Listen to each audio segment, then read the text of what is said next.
Good morning. Cat was being a little feisty. Oh, hey. Oh. Happy Saturday for those of you out here that actually have today as a weekend. You know?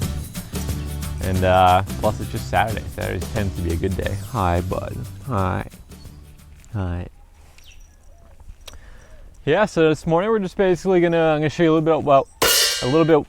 today I'm gonna show you a little bit about what I did last night. It's basically just gonna be a vlog on my regular garden maintenance and what I do and how I take care of the backyard, etc. So you can kind of just see my process, see what I'm doing, and it might be of use to you. So it might be helpful. And of course, as usual, knowing me, I'll talk along the way, probably for too long, because I just tend to start talking and don't stop. So if you do like what I'm doing, please subscribe to the channel and like the video and leave comments below, leave questions. I love to answer those and get involved with you guys. So please feel free to do that. Don't feel like it's a weird thing to reach out or to leave a comment or anything like that. I love to hear from you guys, and I love to hear what's going on in your lives and how your gardens are doing and what's going on with you. So please reach out and let's get going. First stop, the chickens.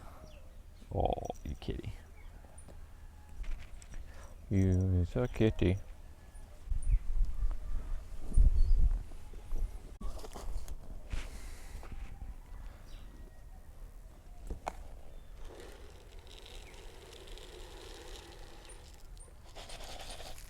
Top off the feed, look through the pen, everything seems fine. A little bit of bare soil over near their coop here, but that's pretty regular right underneath their water. So I'm pretty happy with that. You can see I have some tomato cuttings that I took yesterday that I just throw in here. And they usually don't eat it, but it just gets mixed in and turns into compost, so happy with that. Speaking of compost, yesterday I was down here and harvested some of the compost from the chicken compost system and basically trying to give my beds another kind of round of one-up, give them lots of compost. I can kind of tell it's done because I just know how long it's been here mainly. Hey, bud. I know how long it's been here, but if you look at the soil, there's a lot of micro aggregates in there. There's like little crumb structure. It's very small. It's somewhat hard to notice if you don't know what you're looking for, but once you know what you're looking for, it's really easy. If you look at really good soil or really good compost, there's small little like clumps of soil that are kind of spread out throughout the whole thing. And when I grab the handful of that compost down there, looking at it, I could see a lot of those little micro aggregates, and those are basically bacteria, big groups of bacteria that kind of gather around a piece of organic material, and they produce these glues that kind of bind everything together. And those little micro aggregates create soil structure and help with water infiltration, help with water holding, help with air infiltration, because you need to have an aerobic soil in order to have a really healthy soil with all the soil food web in it. So I can also tell it's done because the second I start moving it around, the chickens are all over it. They really love like finished compost, and when I start disturbing it and get to those kind of layers down below that they haven't looked at for a while, they get really happy and they start looking around, they start scratching, they get really interested in what I'm doing. So it's kind of fun. Harvesting compost actually just becomes a time that I hang out with the chickens and get to see what they're doing, how they're doing, and just kind of check in with this chicken compost system. It has been a while since I've had an active compost pile, but we are gearing up for one very soon.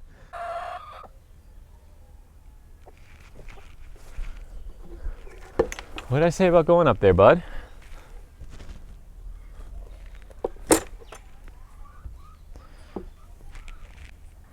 What did I say? What did I say about being up here? Huh?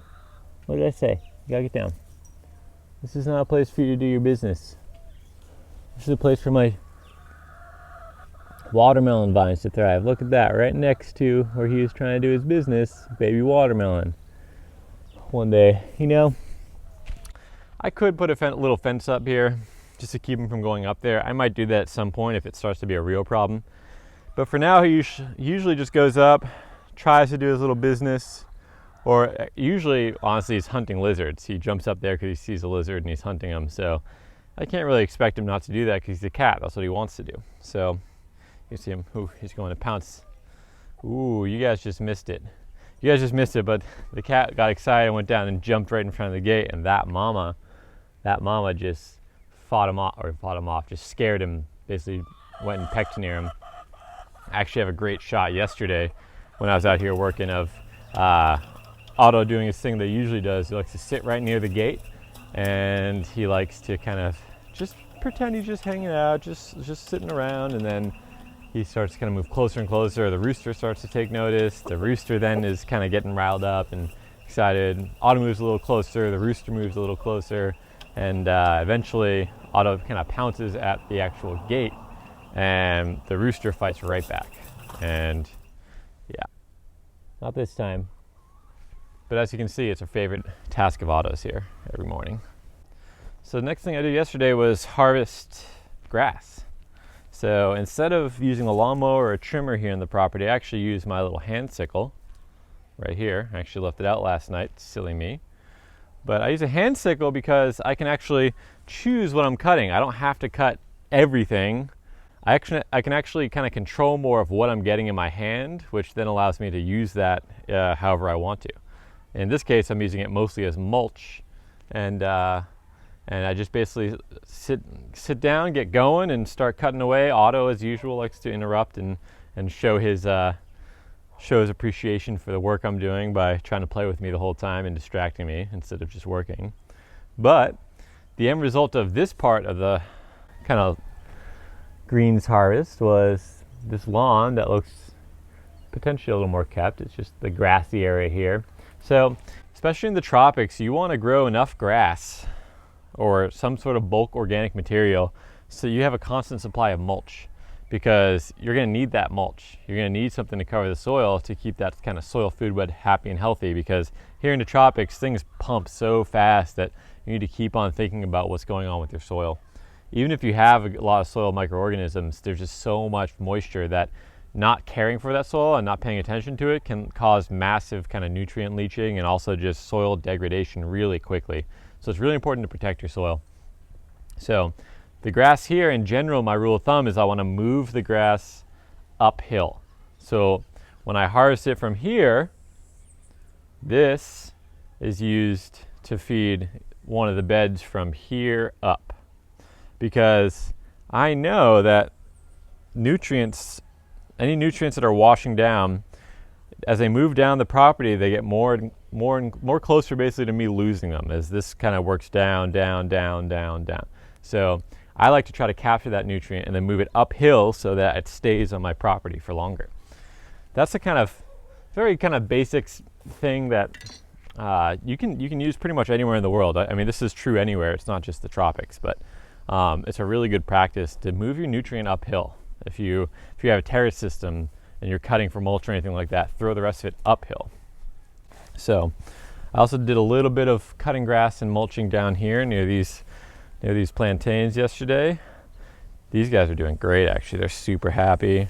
I gave them a nice deep mulch of that kind of banana style tree, and since then the chickens have not disturbed them too much, so that makes me happy. So you can see this thing's shooting out new leaves, super happy. Nice bulk mulch down there.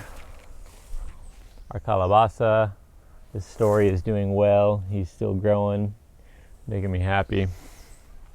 Delicious. So I basically harvested compost yesterday from right here.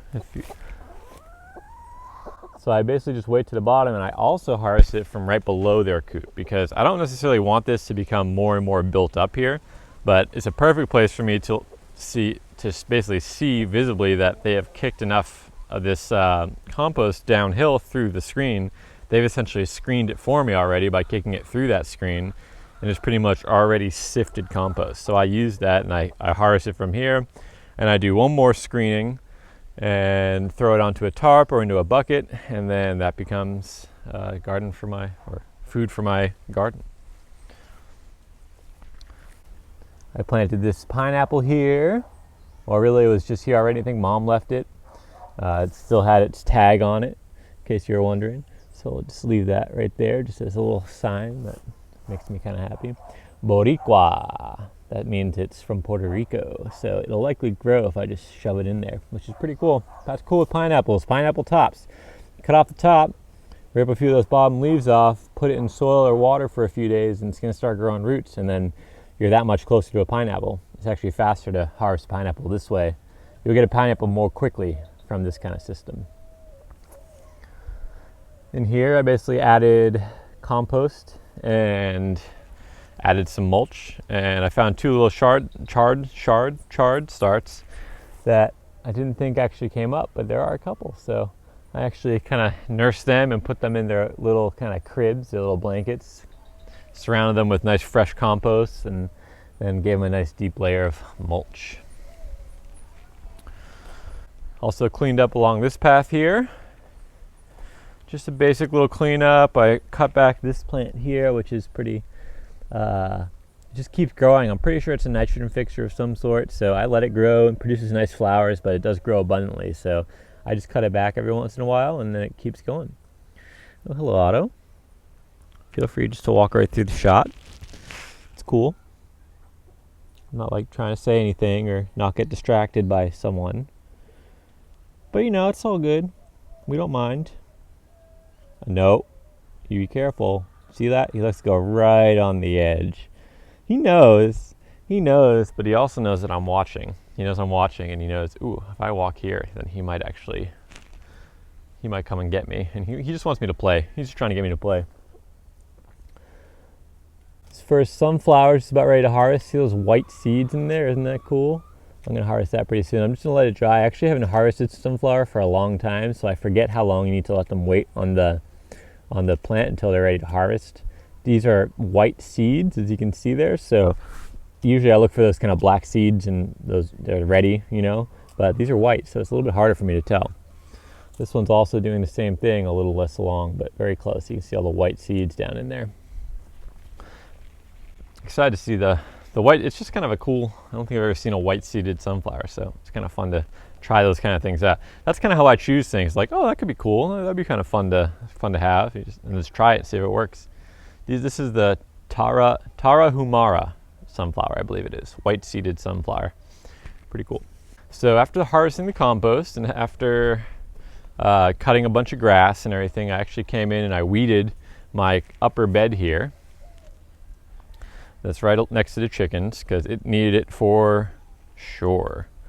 And after I weeded it, I have in this bed I have chives and garlic chives, lots of kale coming up. You can see them kind of spaced throughout.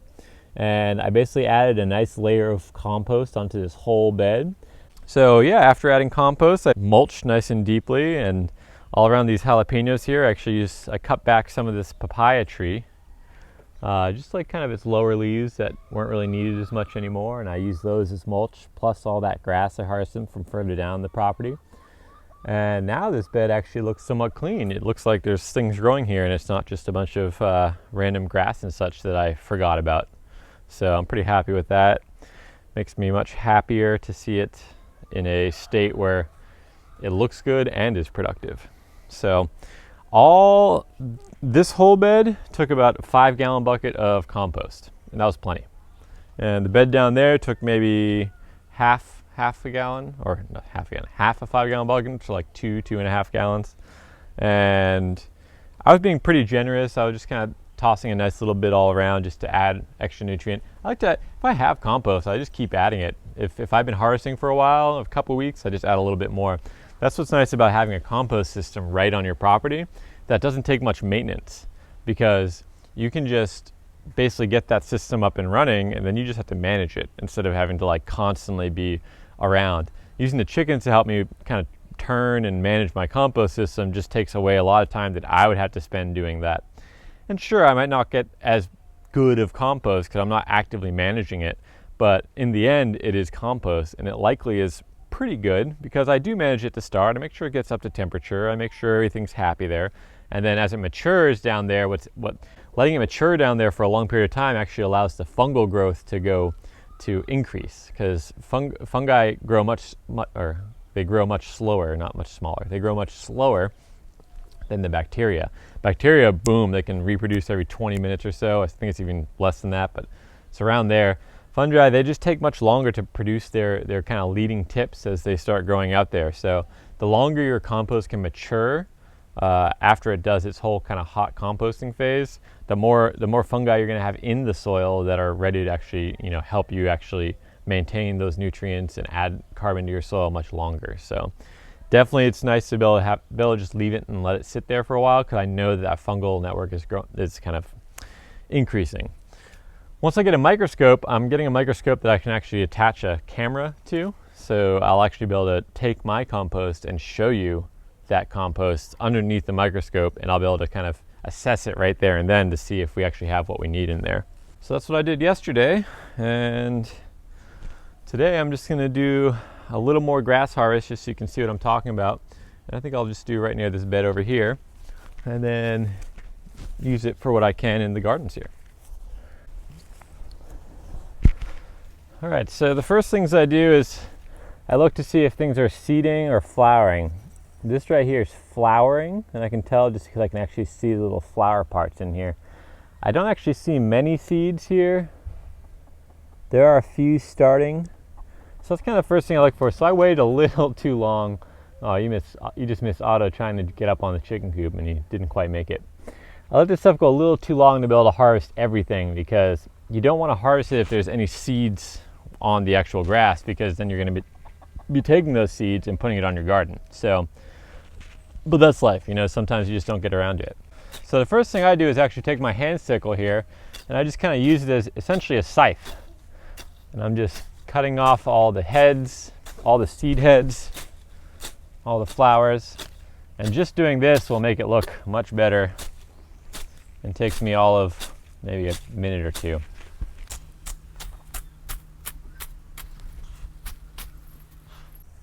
Of course, being careful, because Otto likes to play in this grass while I'm working, as you can see.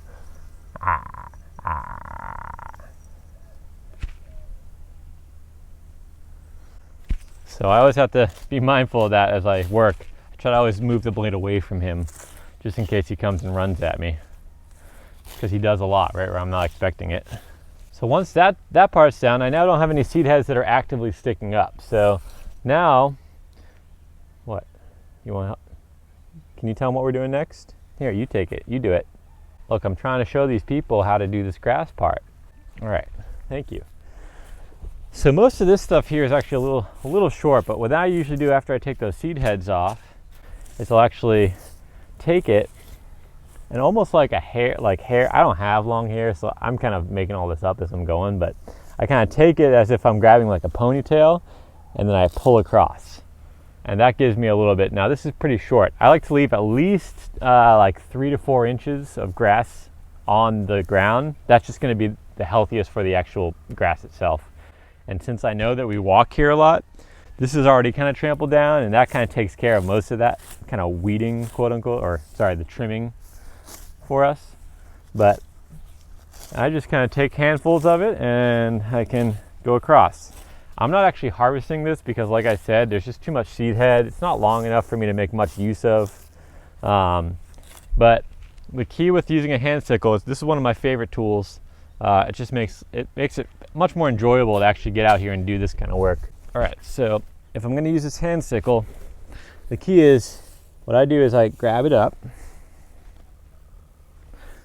like kind of like a ponytail or something like that, so I actually have control of what I'm working on. I find the bunch down here at the base.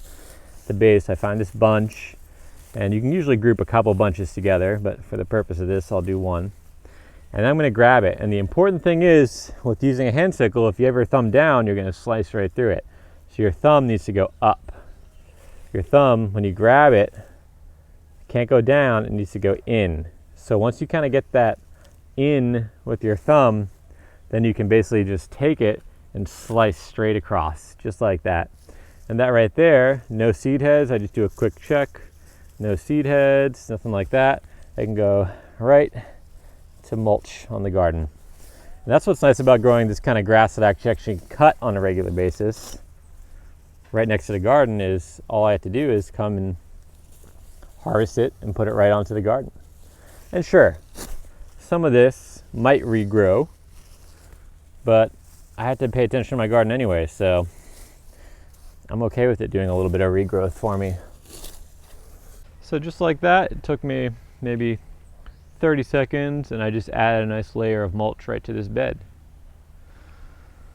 So that's what I'm talking about. It's just using the resources you have on site and planning those resources to actually be useful for you and in a good location for you to actually do the work you need to do.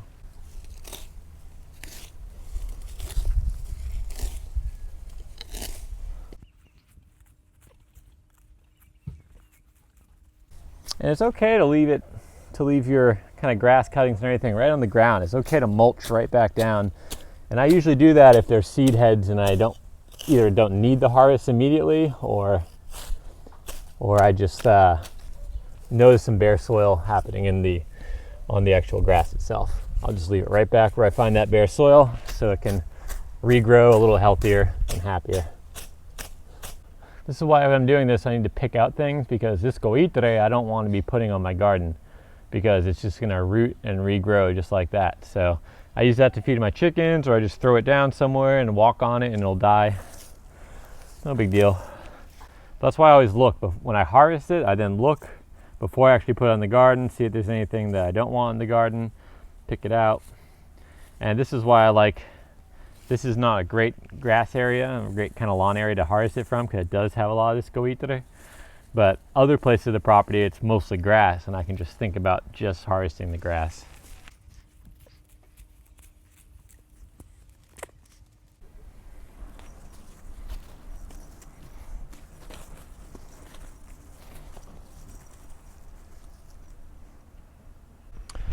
I often have to tell Otto that this is a sharp tool. This is sharp. When I'm using this, you gotta be careful, because I could very easily hit you, and I want to slice you. But as you see, he likes to careful, it's sharp. This is not a toy. It's a dangerous tool. It's a dangerous tool. It's a dangerous tool. Ah. All right, folks, that's it for today. Hope you enjoyed another episode of Otto and I and Otto Permaculture Vlog.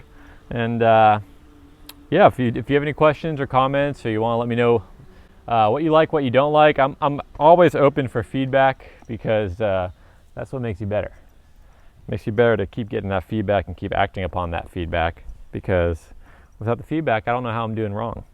I don't know what you guys like. I don't know what you don't like. So, but yeah, feel free to leave comments or questions below. If you have anything else you want to say, or an idea for a future vlog topic, I'd love that, because I'd like to hear what you guys actually want to be listening to me blab on about forever, you know? Please subscribe, turn on notifications if you want to get an alert right to your inbox. Hope you all have a great day, and happy Saturday, happy weekend, and see you next time.